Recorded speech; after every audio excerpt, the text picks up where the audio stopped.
to a world-renowned KLCC Petronas Street Towers, and situated within the vicinity of world-class hotels, MTC is easily accessible to tourists. It houses cultural activities, a Saloma restaurant, and craft shops. Built in 1935, the main building served as the residence of a wealthy mining and rubber estate tycoon. Ladies and gentlemen, our stop number 1 MTC, Malaysia Tourism Center. Thank you.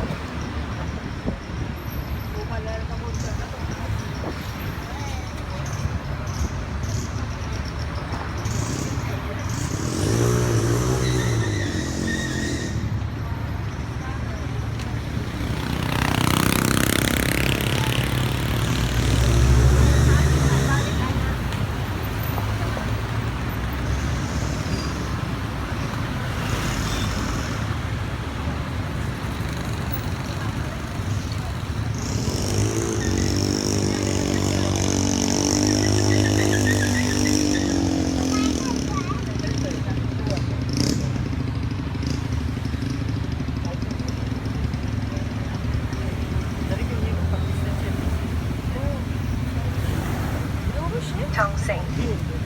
Its architecture is typically colonial, reflecting the era during which it was built. The building sits on 2.6 hectares of land, which was formerly a rambutan fruit orchard. In 1941, it briefly housed the War Office of the British Army. However, when the Japanese invaded Malaya during the Second World War, it became the headquarters for the Japanese Imperial Army until the end of the war in 1945. Soon after, the new government of the Federation of Malaya took ownership of the building. A conference hall was added and named the Tunku Abdul Rahman Hall in honor of the country's first Prime Minister. Since then, the hall became the venue for numerous historical events, including the meeting of the Malayan. Good afternoon, ladies and gentlemen. Welcome to On Board the On Hop Off Sightseeing Tour Bus. For your information, our service runs daily from 9 a.m. until 8 p.m. every day and our interval bus is within to 20 minutes to 30 minutes. It's all depend on the traffic in the city center Kuala Lumpur.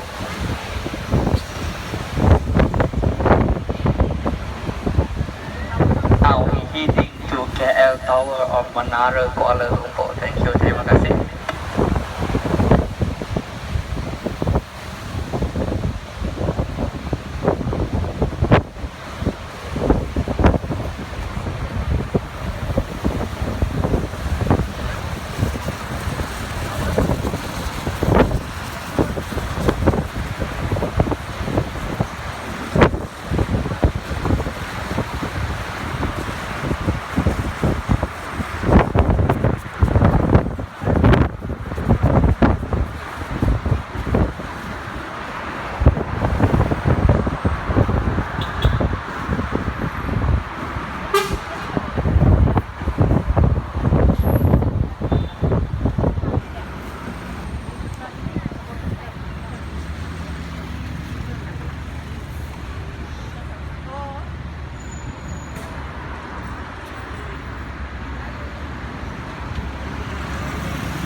Ladies and gentlemen, stand on your right now is a telecom museum.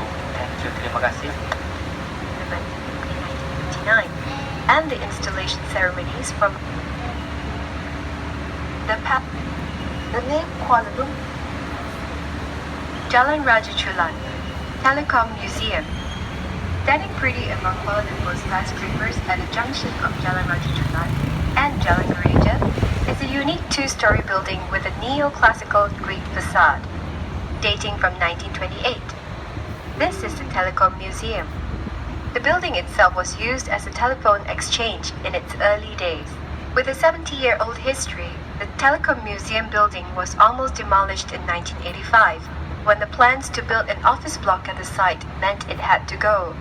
But however, it was stopped, thanks to the Prime Minister, who later designed the building for conservation. The antique equipment on show here dates all the way back to pre-war years. There is even a set of the first types of telephone used in the country. This two-story building also has a historical gallery. Its exhibits also trace all 120 plus years of world telecommunications history. Jalan Piramli, Jalan Bukit Nanas, Jalan Puncak. Bukit Nanas has Jalan Kuala.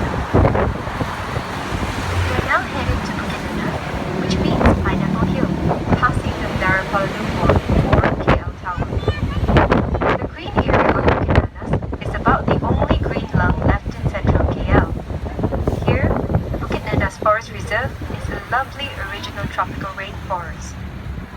Nature lovers can get away from the mad rush of city life right here in the city's forest reserve. This is a 10.5-hectare natural haven in the heart of Kuala Lumpur, the last stretch of forest reserve left in the concrete jungle.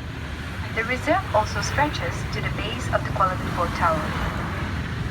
More than a century ago, the hill was the site of a fort built by Sultan Puasa, one of the early settlers and Malay headmen of the mighty town. Pineapples, with their thorny leaves, were planted to provide additional protection on the hillside around the fort. Now, Bukit Nanas has a different kind of citadel in the form of the KL Tower.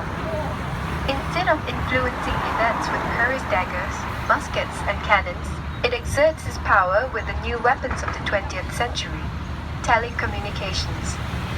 To further enjoy the Orient yourself in Kuala Lumpur, head up to the KL Tower. It is a telecommunications tower built in the shape of a gasing, or Malaysian spinning top, with many tourist attractions, and is the best place to get an eagle's eye view all around the city from the tower's observation deck. Built in 1995, the KL Tower is the 5th tallest telecommunications tower in the world, at 421 meters high. The roof of the pod section is at 335 meters high. The rest of the cylindrical tower has a stairwell and an elevator to reach the pod's decks, which house the observation platform, as well as a revolving restaurant called Seri Angkasa. Seri Angkasa is a spectacular place for lunch or dinner, with a buffet spread featuring Malaysian and international cuisine, providing diners a beautiful view of the city. The floor makes a complete revolution in an hour.